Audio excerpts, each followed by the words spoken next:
ഞങ്ങൾ ചോദിക്കുന്ന ചോദ്യം അതല്ല. അതാ ഞാൻ പറഞ്ഞ അരി എത്രാന്ന് ചോദിക്കാൻ പയറഞ്ചാഴി എന്ന് പറയാ. ചോദ്യം മുഴച്ചു നിൽക്കുക.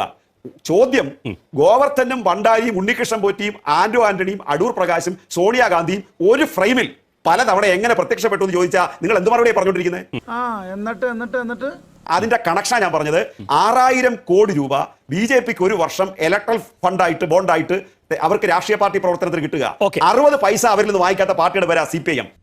അതാ നിന്റെ വിഷമം. കേരളത്തിന്റെ ചരിത്രം കേരള മലയാളികൾ ഉള്ളിടത്തോളം കാലം എഴുതി വെക്കില്ലേ ശബരിമലയിലെ കള്ളന്മാർ ആരായിരുന്നുവെന്ന്? CPM നേതാക്കളുടെ തലേന്ന് പോകുന്നതാണോ? ഈശ്വര, ഇനി എന്ത് ചെയ്യും?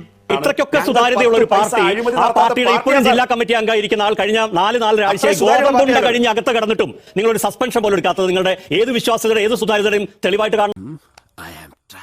അതിന്റെ അർത്ഥം എന്താ?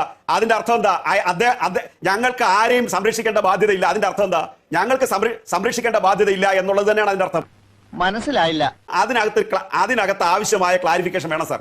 അതിനകത്ത് ആവശ്യമായ ക്ലാരിഫിക്കേഷൻ വേണം. അദ്ദേഹം എന്ത് തെറ്റാ ചെയ്തതെന്നുള്ളതിന്റെ ഗ്രാവിറ്റി ഞങ്ങൾക്ക്, നിങ്ങൾ ഈ പറയുന്ന പോലെ അദ്ദേഹം മൊത്തമായിട്ട് എടുത്തോണ്ട് പോകണമെങ്കിൽ കുറച്ചുകൂടെ ഗ്രാവിറ്റി ഉള്ള കേസാ.